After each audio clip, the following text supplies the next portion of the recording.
वो एक भयानक जंगल था। उस भयानक जंगल के बीचों बीच एक बड़ा ही आलीशान सोने का महल बना हुआ था। महल के बाहर एक बूढ़ा व्यक्ति जिसके हाथ में मिट्टी थी, लेटा हुआ कराह रहा था और उसके सामने एक सुंदर युवक बैठा था। पिताजी, पिताजी, आपको कुछ नहीं होगा। देखो, अरे देखो, मेरा अंत निश्चित है, परंतु मैं नहीं चाहता कि तुम्हारा अंत भी मेरी तरह हो। इस महल को देख रहे हो, इस जंगल को देख रहे हो ना। बहुत समय पहले यहाँ पर हमारा एक समुदाय रहा करता था, जिसे मिटा दिया गया। केवल मैं ही बचा था और तुम। आज तुम्हारी आयु 400 साल हो गई है। याद रखना, इंसानों की आयु 400 साल नहीं होती। आदित्य, तुम मनुष्य नहीं, केवल मनुष्य की तरह दिखने वाले हो, मनुष्य नहीं हो। इतना कहकर बूढ़े व्यक्ति ने अपने हाथ में दबी हुई मिट्टी आदित्य को पकड़ाई। बेटा, ये लो, मैंने तुम्हें 200 साल तक मूर्ति बनाने की कारीगरी सिखाई है। तुम्हें पता है कि तुम्हें क्या करना है।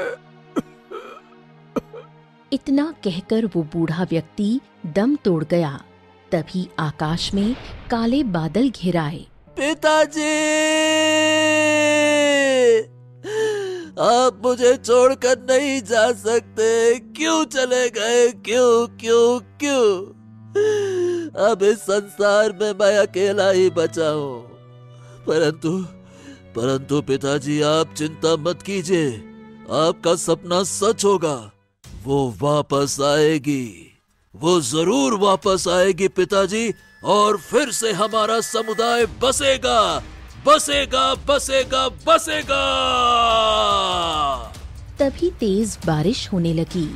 आदित्य की आंखों के सामने बूढ़े व्यक्ति के शरीर में आग लग गई और कुछ देर में वो राख हो गया।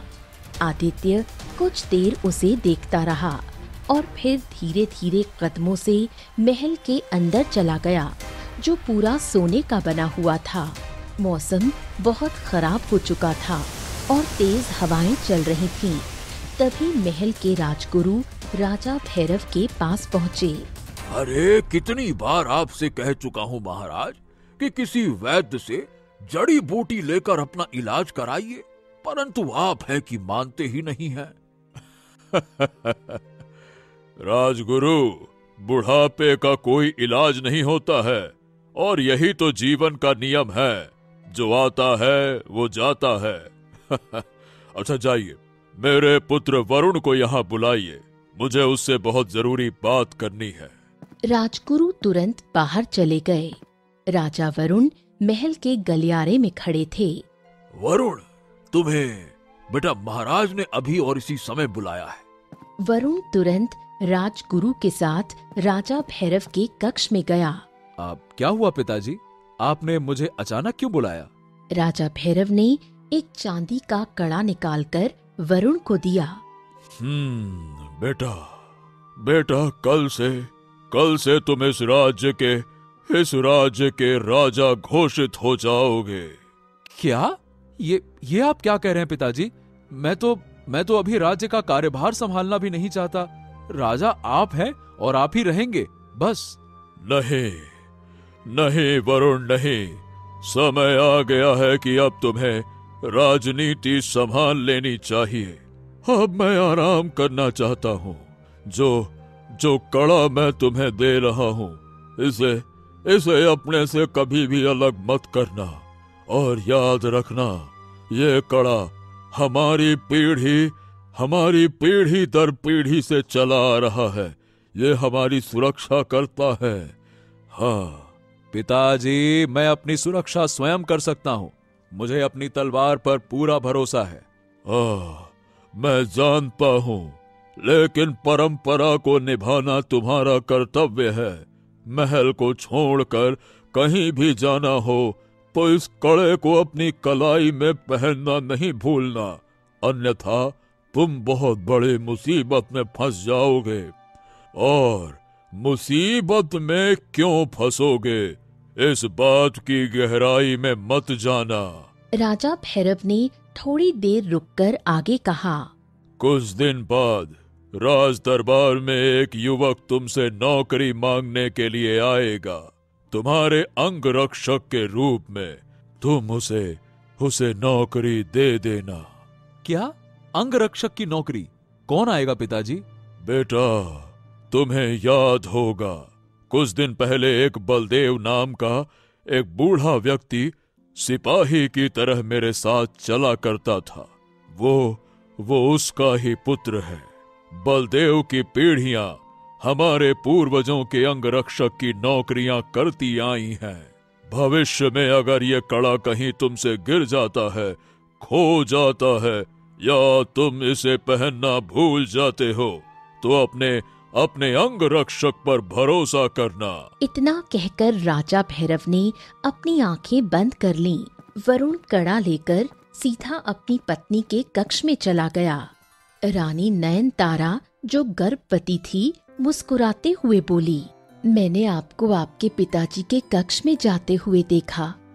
वरुण ने सारी घटना अपनी पत्नी को बताई।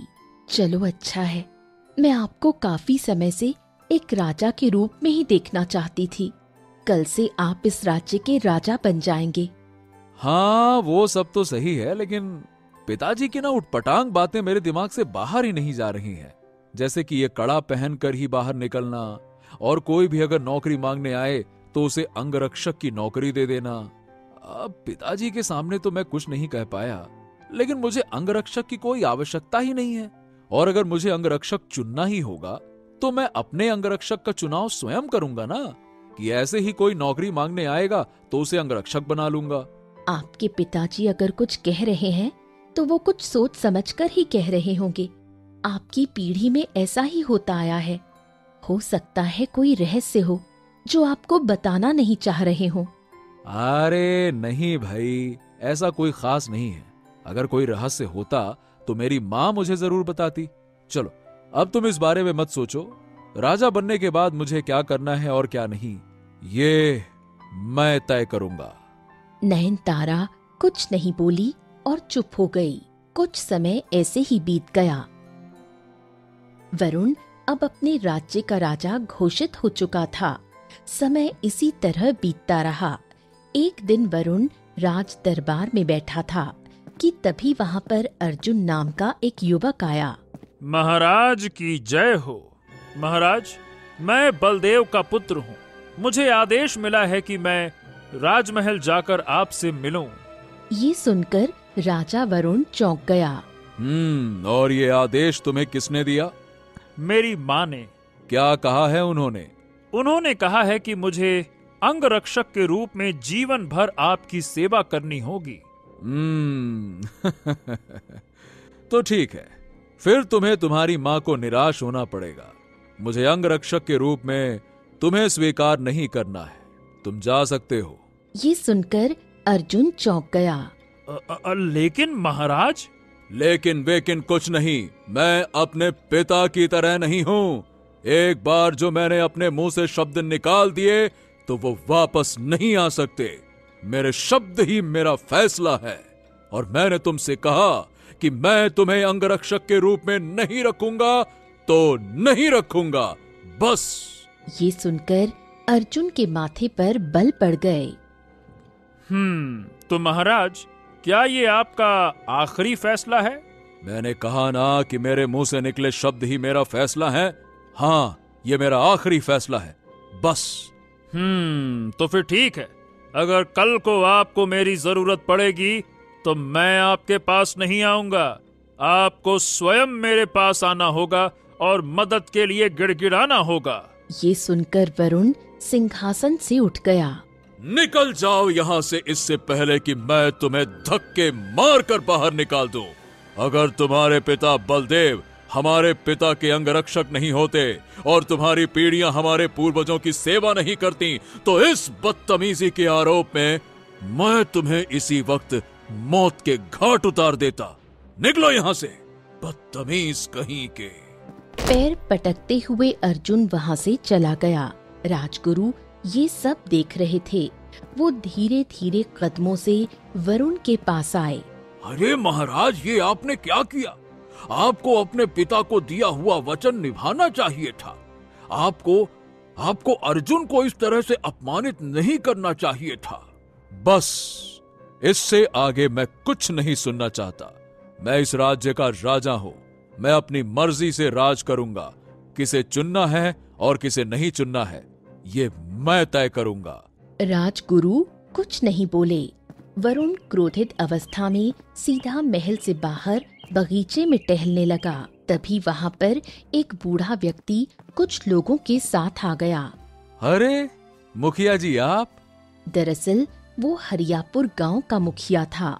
वरुण अक्सर हरियापुर गांव के मुखिया से मिलने जाता था। उसे हरियापुर गांव के आसपास के जंगल के फल बहुत पसंद थे और मुखिया अक्सर वरुण की बहुत सेवा करता था। हाँ महाराज, हमने सुना है कि 2 दिन बाद आपका जन्मदिन है और हम चाहते हैं कि आप अपना जन्मदिन इस बार हमारे गांव में मनाएं, प्रजा के बीच। इससे प्रजा बहुत खुश होगी। अरे ये कैसी बातें कर रहे हैं मुखिया जी? हम अपना जन्मदिन अब आपके ही गांव में मनाएंगे। हाँ। मुखिया खुश होकर वहां से चला गया।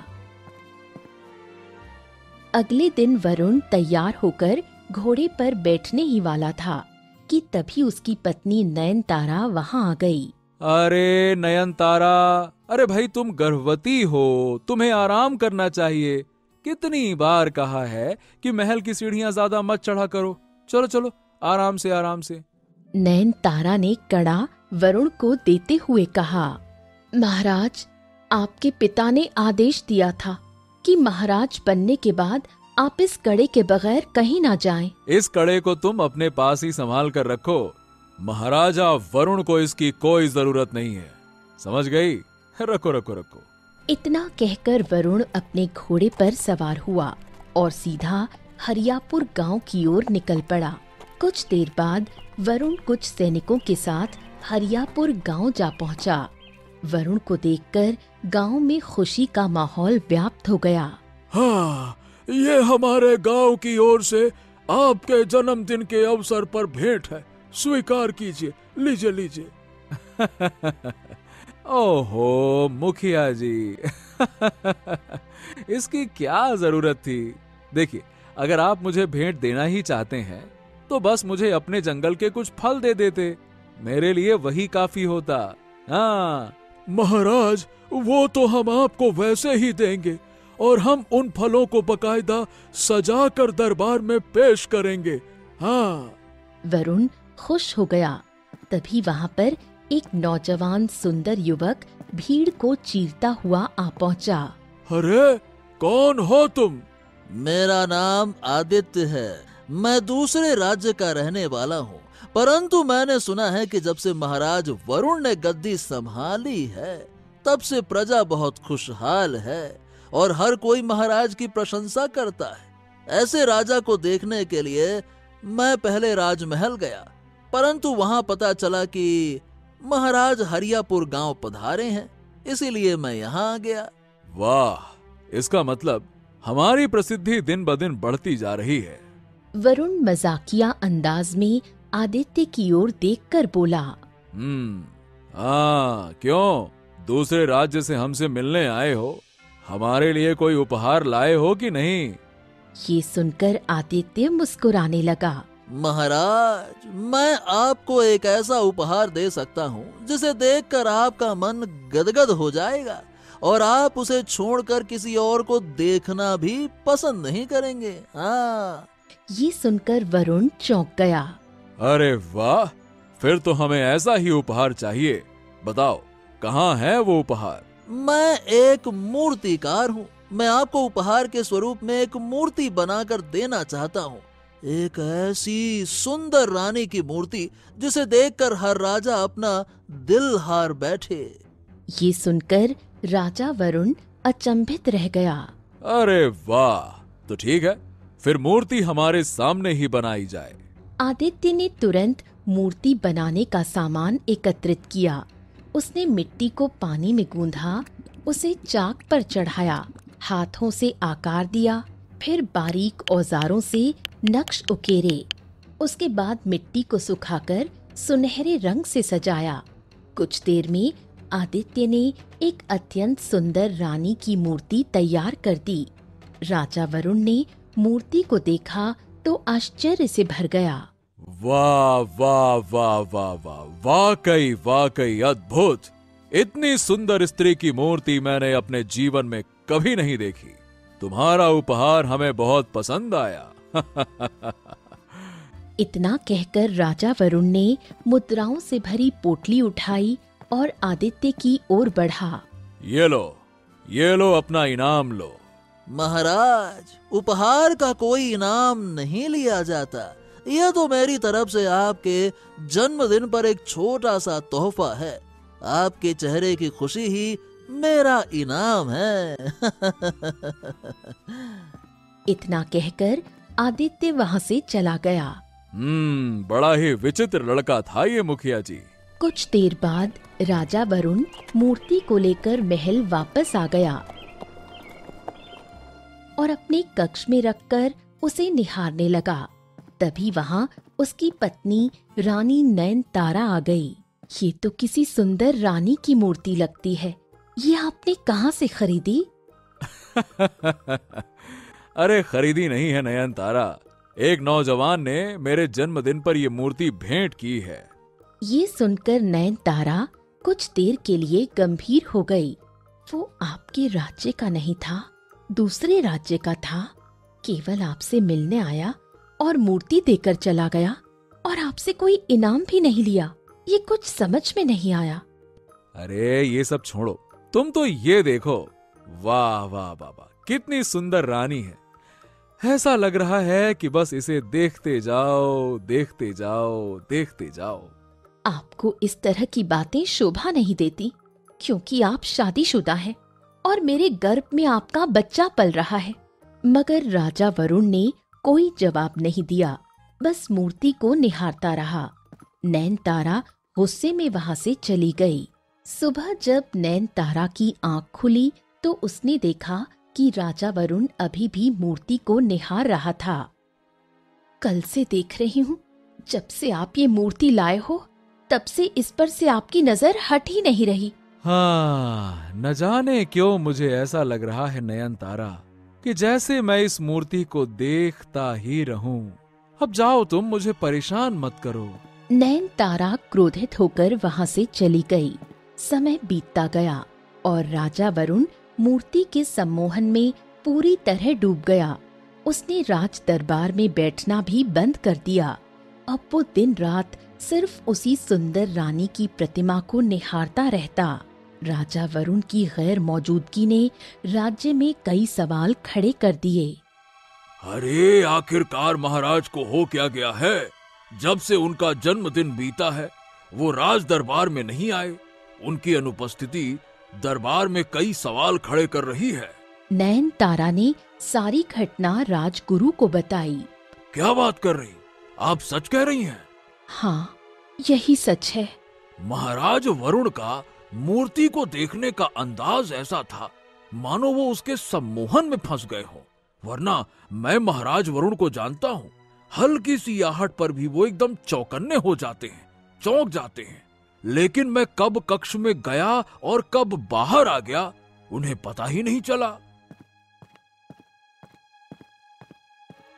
राजगुरु ने सारी घटना राजा भैरव को बताई।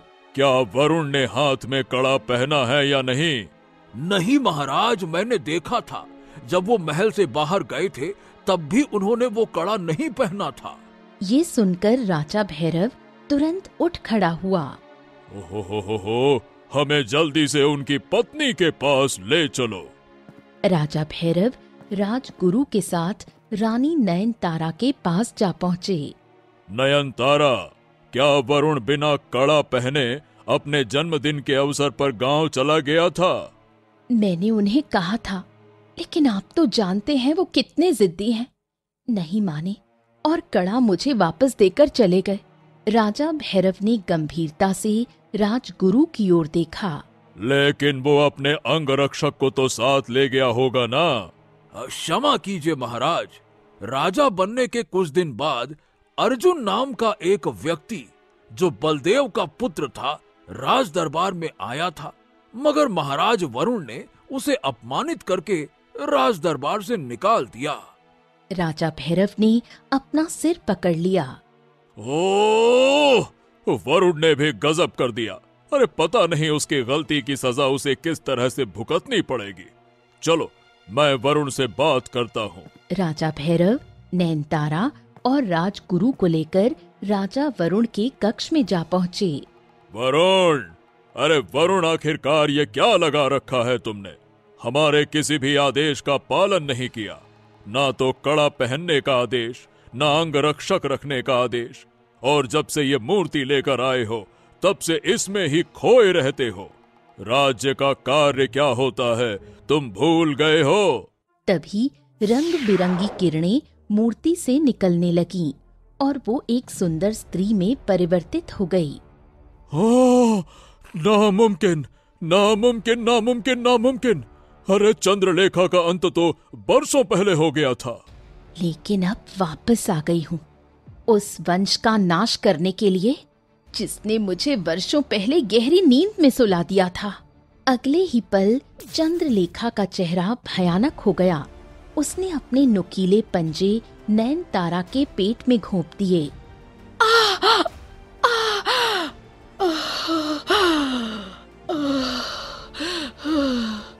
नैनतारा मृत अवस्था में नीचे गिर पड़ी।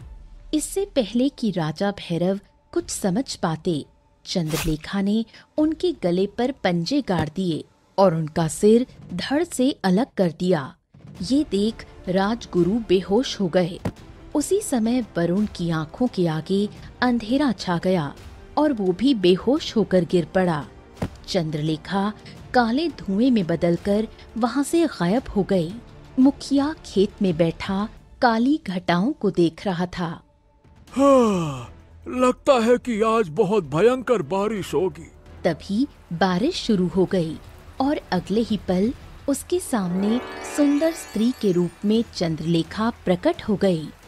अरे, तुम तो वही हो ना जिसकी मूर्ति महाराज के सामने बनाई गई थी। अरे लेकिन तुम अचानक से जीवित कैसे हो गई? क्या मैं सपना देख रहा हूँ क्या?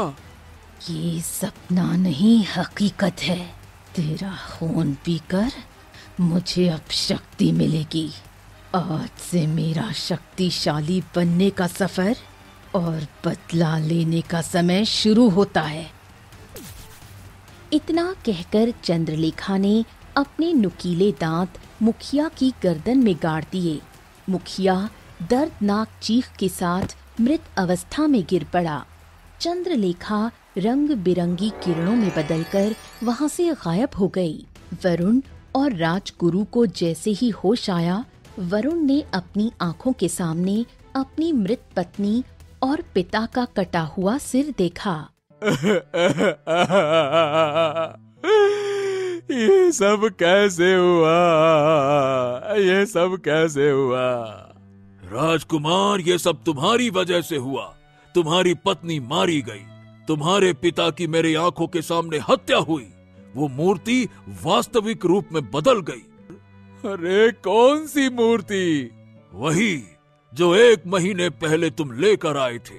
तुम्हें होश नहीं था, पर तुम दिन रात उसी को देखते रहते थे। राजगुरु ने सारी घटना विस्तार से बताई। मैं अपने पिता से क्षमा भी नहीं मांग सकता।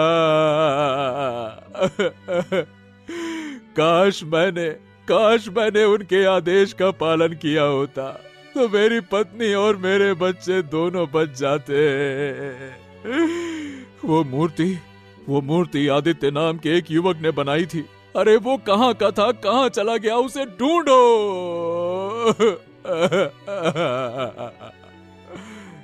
वरुण फूट फूट कर रोने लगा। कुछ देर बाद राजा भैरव और रानी नयनतारा का अंतिम संस्कार कर दिया गया। राजा वरुण उदास राजगुरु के साथ बैठा था कि तभी एक सैनिक अंदर आया। महाराज, आपके मित्र हरियापुर गांव के मुखिया की किसी ने बड़ी बेदर्दी से हत्या कर दी और ऐसा लगता है कि जैसे उनके शरीर की एक एक बूंद खून की किसी ने निचोड़ ली हो। ये सुनकर वरुण चौंक गया। महाराज, मुझे पूरा यकीन है कि मुखिया की हत्या उसी पत्थर की रहस्यमयी रानी ने किया होगा। मैंने अपनी आंखों से देखा है, वो मूर्ति वास्तविक रूप में बदल गई और इंसान बन गई। हाँ, अब आप ही बताओ राजगुरु, हम करें तो क्या करें?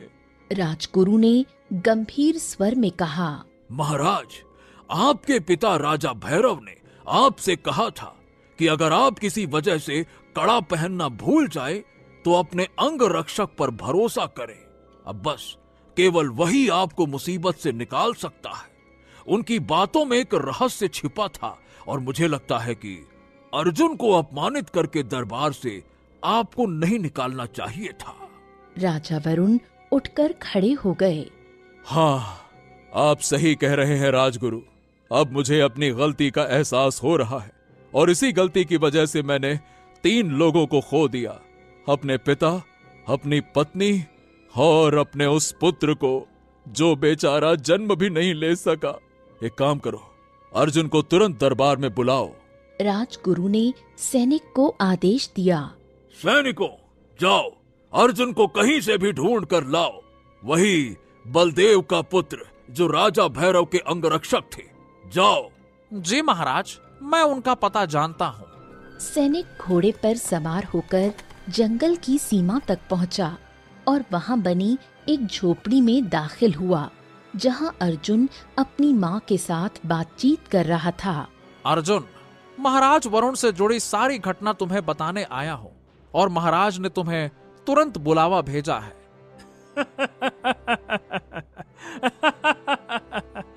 जा करके अपने महाराज से कह दो, अगर उन्हें मेरी मदद चाहिए तो स्वयं चलकर यहाँ आए, मैं नहीं आने वाला। क्या? अरे क्या तुम जानते हो कि तुम क्या कह रहे हो? हाँ, लेकिन तुम नहीं जानते कि अब जो होने वाला है वो कितना भयानक है। अपने महाराज से कहो कि मेरे सामने खड़े होकर मदद मांगें, तभी मैं तैयार होऊंगा, वरना वो दिन दूर नहीं जब उनकी हालत भी उनकी पत्नी और पिता जैसी हो जाएगी। जाओ, खड़े क्यों हो, जाओ। ये सुनकर सैनिक चौंक गया और महल लौट आया। उसने सारी बात राजा वरुण को बताई। वरुण क्रोध में खड़ा हो गया, मगर राजगुरु ने तुरंत कहा, महाराज, मेरी बात सुनिए। क्रोध से काम मत लीजिए। अर्जुन ने जाते समय कहा था, अगर आपको मदद चाहिए तो स्वयं उनके दरवाजे पर आना होगा। मुझे लगता है कि वो कुछ ऐसा जानता है जो हम नहीं जानते। वरुण का क्रोध शांत हुआ और वो राजगुरु के साथ अर्जुन की झोपड़ी की ओर रवाना हो गया। कुछ देर बाद वरुण अर्जुन के सामने खड़ा था। अर्जुन ने हल्की मुस्कान के साथ उन्हें देखा। हाँ, मैंने अपनी पत्नी, अपने पिता और अजन्मे पुत्र को खोया है और ये सब मेरी गलती से हुआ है।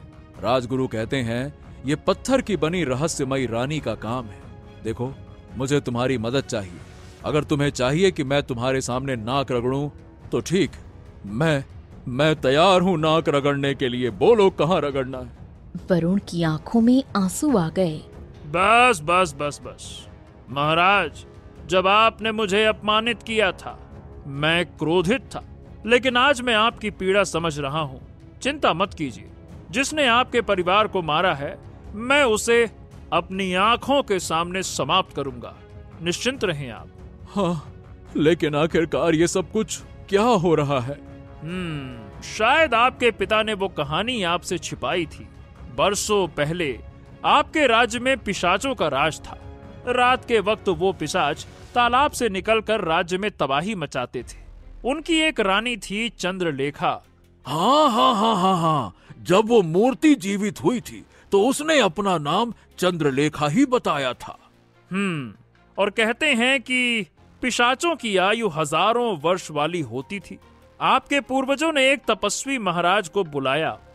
उन्होंने एक अभिमंत्रित तलवार दी और कहा कि इस तलवार से पिशाचों के राज्य में घुसकर उनका अंत कर दो। अर्जुन ने गंभीर स्वर में आगे कहा, पिशाचों की दुनिया आपके राज्य के तालाब के अंदर थी और वो एक दूसरी दुनिया थी, लेकिन उन्होंने अपनी शक्ति से एक द्वार बना लिया था जिससे वो पृथ्वी लोक में आकर तबाही मचाते थे।